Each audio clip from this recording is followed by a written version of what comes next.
Influenza, also known as the flu, is a contagious respiratory illness caused by influenza viruses.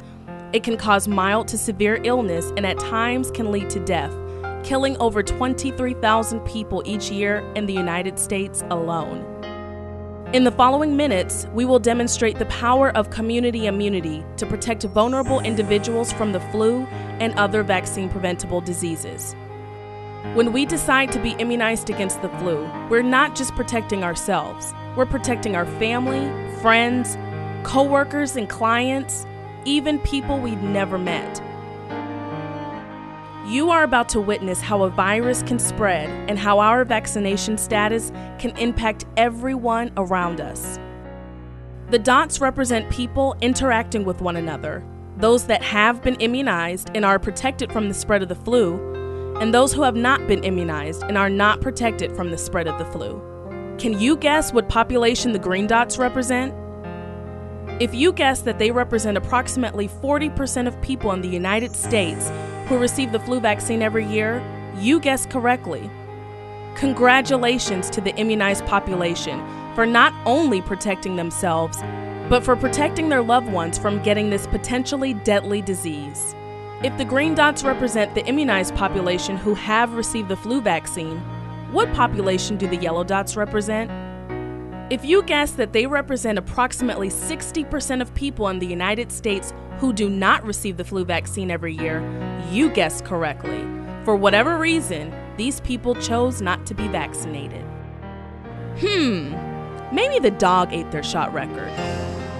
Or maybe they made sure that their child received the flu vaccine but thought that they didn't need one. Whatever the reason, the unimmunized population is unprotected and vulnerable to the flu if exposed to the disease, and may become carriers, spreading the disease to others. So far, we've seen the immunized and unimmunized populations, but what happens when the flu strikes?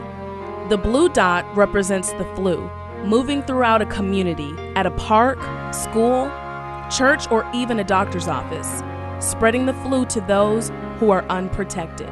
All of the unimmunized people that came in contact with the flu have been exposed to the flu virus, and now some have been infected. The red dot represents a person who cannot receive a flu vaccine for medical reasons, such as a baby less than 6 months of age or someone undergoing chemotherapy treatment. Those who cannot receive a flu vaccine rely on us to protect them from the flu. Unfortunately, with only 40% immunization rate, we don't provide enough community immunity to protect the most vulnerable people among us. Therefore, they are highly vulnerable to the flu. Hundreds of thousands of people are hospitalized, and approximately 23,000 people die of the flu each year. The white dot represents one of those people. We as a community did not protect them very well, so they contracted the flu and unfortunately lost their battle. This person died from the flu. When you protect yourself from the flu, you help protect the entire community. Contrary to popular belief, the flu can kill, but the good news is, the flu can be prevented. Protect yourself and your loved ones. Contact your medical provider and get the flu vaccine. Prevent what's preventable.